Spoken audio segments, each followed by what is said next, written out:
नमो नमो साथियों, जयतु संस्कृतम।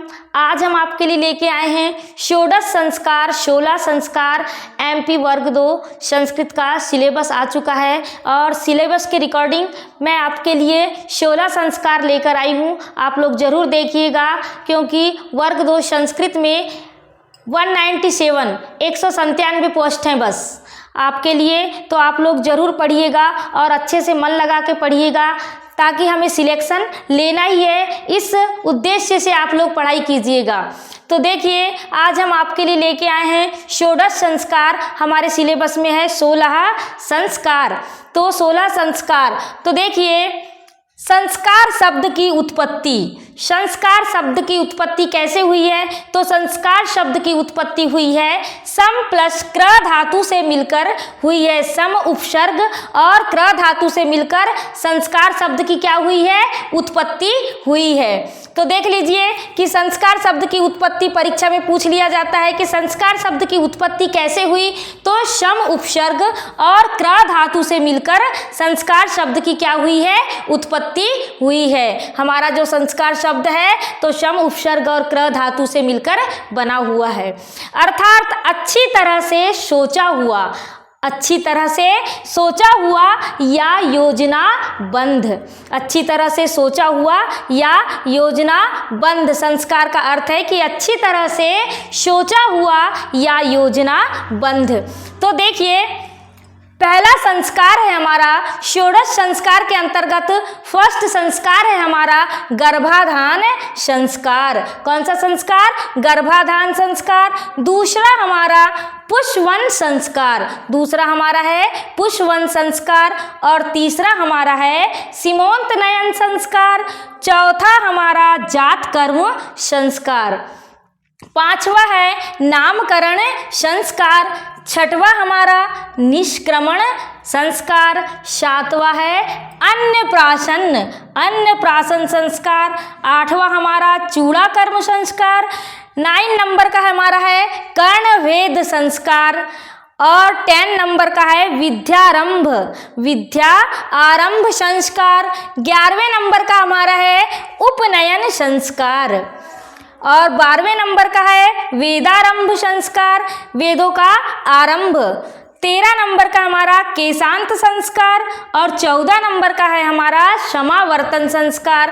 15वें नंबर पे हमारा विवाह संस्कार आ जाता है और 16 नंबर पे हमारा अंत्येष्टि संस्कार। ये हमारा लास्ट संस्कार है, अंतिम संस्कार है। ठीक है, तो देखिए आप लोग याद जरूर कर लीजिएगा। मैं आपके लिए ट्रिक भी लेके आऊंगी अभी।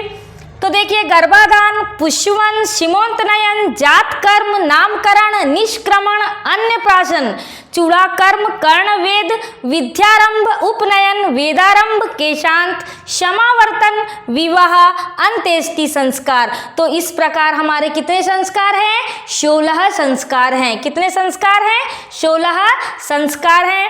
तो देखिए भारतीय संस्कृति में मनुष्य के जन्म से लेकर हमारे जन्म से लेकर मृत्यु पर्यंत संस्कार होते हैं। हमारी जो भारतीय संस्कृति है उसमें हमारे जन्म से लेकर मृत्यु पर्यंत क्या होते हैं? संस्कार होते हैं। पुरोहित मंत्रोच्चारण के साथ विधि पूर्वक 16 संस्कारों को संपन्न कराता है। जो पुरोहित होते हैं वो मंत्र के उच्चारण के साथ विधि पूर्वक 16 संस्कारों को संपन्न कराता है। लेकिन आजकल क्या होता है कि आजकल ये संस्कार जल्दी जल्दी किए जाते हैं। पहले के ज़माने में पुरोहित या ब्राह्मणों द्वारा मंत्र उच्चारण के साथ विधि पूर्वक ये 16 संस्कार किए जाते थे, लेकिन इस ज़माने में तो टाइम ही नहीं है। इससे मनुष्य का जीवन शुद्ध तथा स्वच्छ हो जाता है। इससे मनुष्य का जीवन कैसा हो जाता है? शुद्ध तथा स्वच्छ हो जाता है ये 16 संस्कार करने से। तो देखिए संस्कारों का विधान प्राचीन भारतीय ऋषियों द्वारा किया गया है। ये जो संस्कार है इनका विधान प्राचीन भारतीय ऋषियों द्वारा किया गया है। तो ये हमारे कितने संस्कार हैं? 16 संस्कार हैं। तो मैं 16 संस्कार में फर्स्ट आज आपको गर्भाधान संस्कार पढ़ाऊंगी, पुष्पवन संस्कार और सीमोन्तनयन संस्कार पढ़ाऊंगी। आप लोग जरूर देखिए।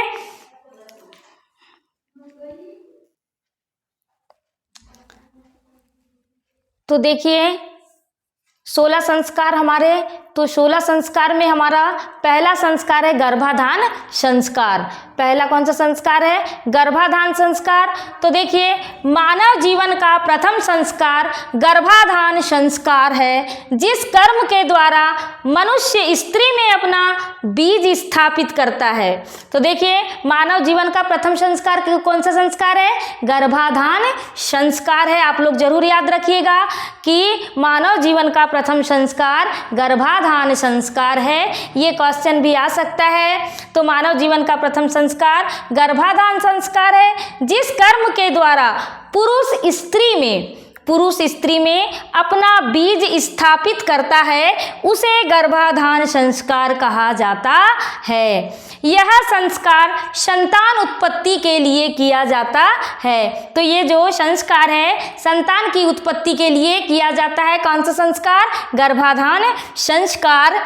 गर्भाधान संस्कार को निषेक भी कहा जाता है। तो निषेचनम निषेकः लिख लीजिएगा आप लोग। तो निषेक भी कहा जाता है। परीक्षा में अगर पूछ लिया गया कि गर्भाधान संस्कार का दूसरा नाम क्या है, तो आप लोग जरूर लिखिएगा गर्भाधान संस्कार का दूसरा नाम निषेकः भी है। तो देखिए गर्भाधान संस्कार के उद्देश्य क्या है? तो पितृ ऋण से मुक्ति। परीक्षा में पूछ लिया गया कि पितृ ऋण से मुक्ति कौन सा संस्कार में है, कौन से संस्कार में है? तो आप लोग को लिखना है गर्भाधान संस्कार में है पितृ ऋण से मुक्ति। दूसरा हमारा है सृष्टि का विकास। आप लोग जरूर याद रखिएगा गर्भाधान संस्कार के उद्देश्य। तो सृष्टि का विकास। तीसरा हमारा है गृहस्थ आश्रम का धर्म तथा अच्छी संतान के लिए सुख प्राप्ति की कामना कौन से संस्कार में है? तो गर्भाधान संस्कार में है।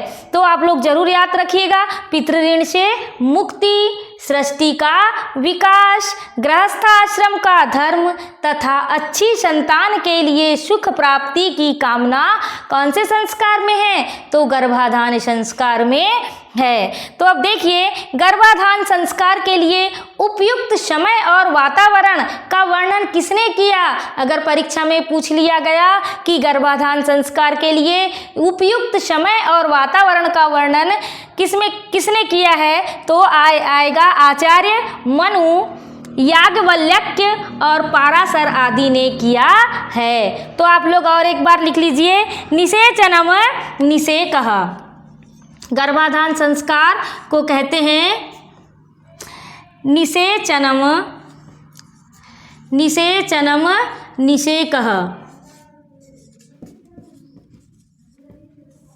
निषेकः। तो आप लोग जरूर याद रखिएगा निषेचनम निषेकः।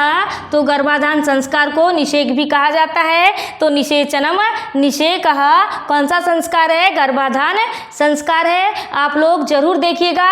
मेरा यूट्यूब चैनल है कविता सुरेश पवार को लाइक कीजिएगा, शेयर कीजिएगा, सब्सक्राइब कीजिएगा और बेल आइकन प्रेस कर दीजिएगा, जिससे आगे आने वाले नोटिफिकेशन आपको मिल जाया करेंगे।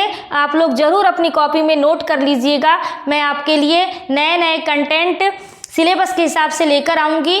राधे राधे।